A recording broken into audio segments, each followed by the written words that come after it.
대해서 불림을 당연히 말하게 됩니다. 그 자리에 불림을 받게 되었다는 것을 자랑하게 됩니다.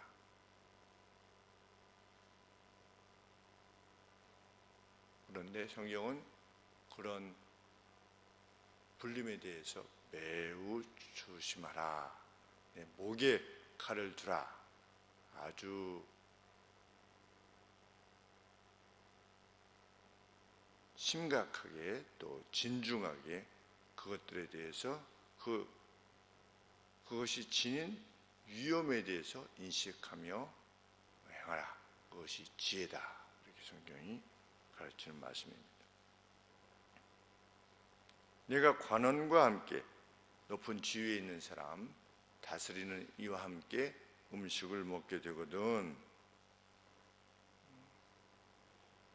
네가 만일 탐식자여든 식욕이 넘치는 자여든 내 목에 칼을 둘 것이니라.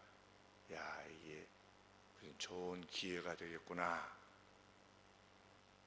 그것이 뭐 권력이 되든 아니면 돈이 되든 좋은 기회가 되겠구나. 나의 위상을 높이게 된다든지 아니면 좋은 고급 정보를 얻게 된다든지 어떤 한 자리를 받게 되겠구나 라고 하는 생각이 들거든 내 목에 칼을 두라. 내가 만일 탐식자여든 당시 상황에 대한 고려입니다. 이것이 단지 음식을 먹는 것만을 언급하는 것은 아니겠지만 음식을 먹는 것으로 설명을 하고 있는 것입니다. 당시에 왕의 자리에 함께하게 된다는 것, 그것은 대단한 영예가 아닐 수 없습니다.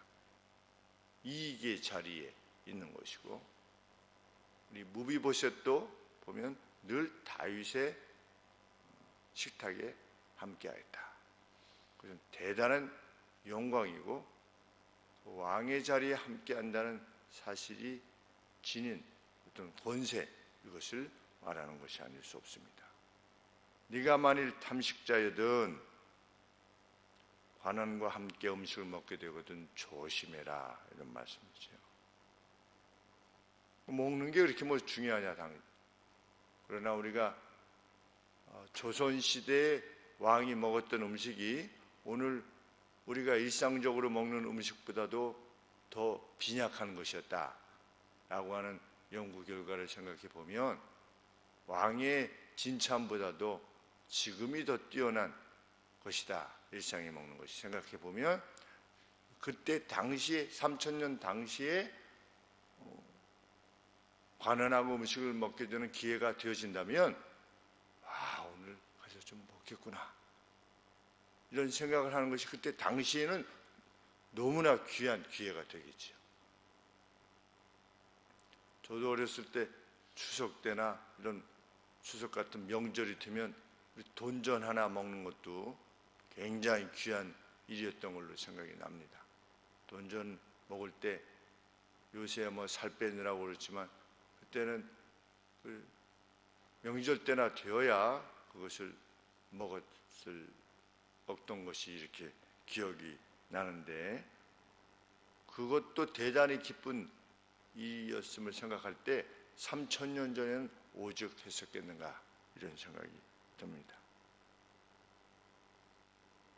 성경은 누군가의 진찬에 동참하게 되는 그런 기회가 되어졌을 때, 내가 가서 어떤 이익을 얻게 될 것인가, 어떤 기회를 얻게 될 것인가 라고 하는 점에 관심하기보다 그 식탁을 베푸는 자가 관원이라고 하는 자, 다스리는 자라고 하는 사실에 대해서 더 관심을 기울이고 주의를 기울여야 된다, 이렇게 경고하고 있는 것입니다. 그 같은 초청이 있다면 목에 칼을 두라. 아주 엄한 자기 절제로 그 제공되는 것에 대해서 자신의 충동을 자제하라, 이런 말씀입니다. 왜? 그것은 속이는 음식이기 때문입니다.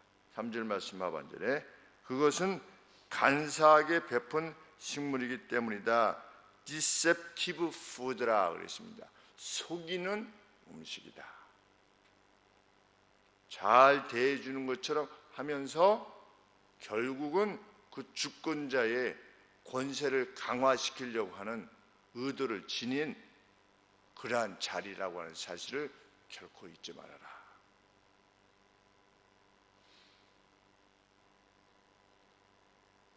다스리는 자에 의해서 개최되는 모임의 자리는 어떤 목적을 지니고 있다는 것입니다.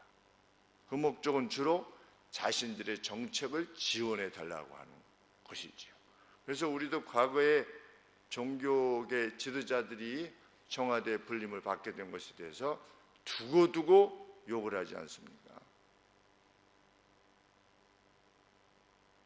총칼로 나라의 권세를 잡은 자들이 종교계의 지도자들의 환심을 사기 위해서 청와대로 불러서 무슨 조찬 기도회를 한다느니 이렇게 해서 불렀을 때 정신이 있는 사람은 가지 않는 것이지요. 믿지 않는 자가 부르는 조찬 기도회가 무슨 기도회가 되겠습니까? 그것을 주최하는 자가 믿지도 않는 자가 주최하는 조찬 기도회가 무슨 의미가 있겠습니까? 그러나 많은 사람들이 불림을 받기를 원했던 것을 기억하는 것입니다.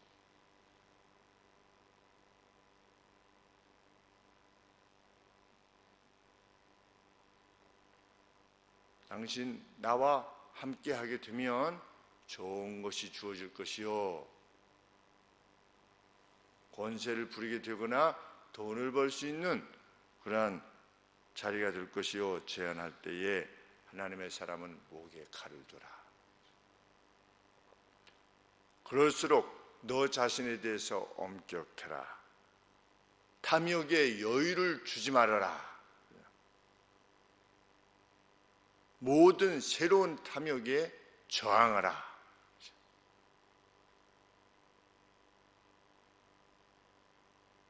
최근에 우리 14단지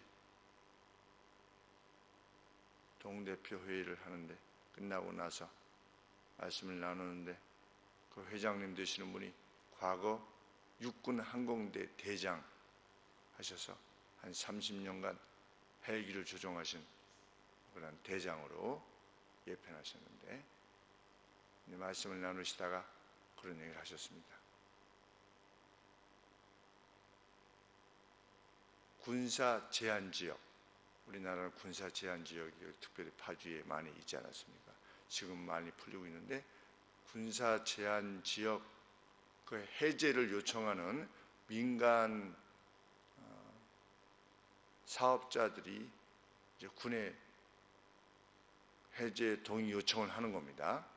그래서 우리 여기에다가 이러이러한 사업을 할 것이고 이러이러한 기업을 세울 것이니, 그리고 여기에는 이런 건물을 짓고 여기에는 이렇게 할 것이니 군사 제한 지역을 해제하는 데 동의해 주십시오 라고 하는 어떤 서류를 올리면 그것을 볼 수 있는 기회가 주어지는 겁니다. 그러면 어디에 뭐가 들어오고 어디에 뭐가 들어오는 것을 다 알게 되는 거지요. 미리 그 누구보다도 먼저 고급 정보를 얻게 되는 겁니다. 아주 그 LG 디스플레이가 들어온다. 만약에 누가 아무도 모르는 상태에서 자기가 그런 정보를 얻게 되면 그것이 제일 먼저 거기서부터 오게 되는데, 그러면 그 주변의 땅을 사두면 아니면 그 땅 부근을 사두면 그 뭐 엄청 떼돈을 버는 것이지요. 근데 당신은 사질 않으셨대요.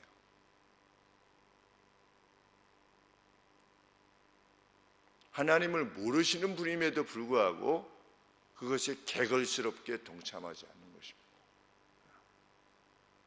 그것을 개걸스럽게 먹지 않는 것이지.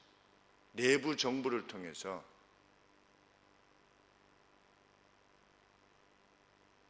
믿지 않는 사람들도 그럴 정도라면 하나님의 사람이 그 행보는 어떻게 될 것인가? 하나님 앞에서 어떠한 삶을 살아야 되는가? 너무나 명확하냐 한 것입니다. 이 땅은 특별히 주고받기에 익숙한 땅입니다.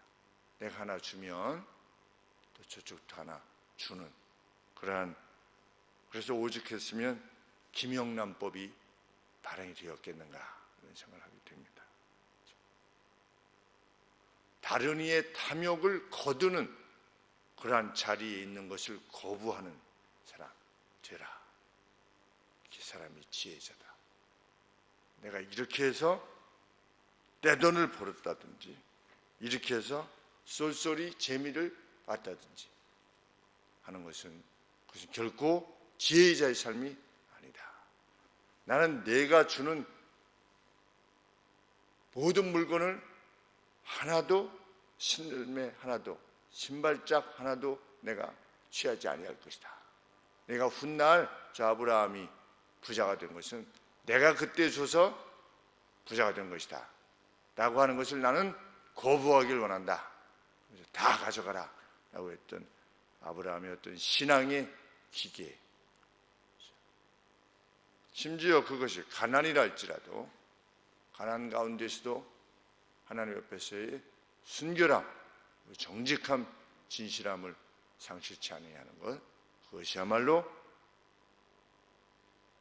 지혜자의 삶이다 라고 하시는 말씀에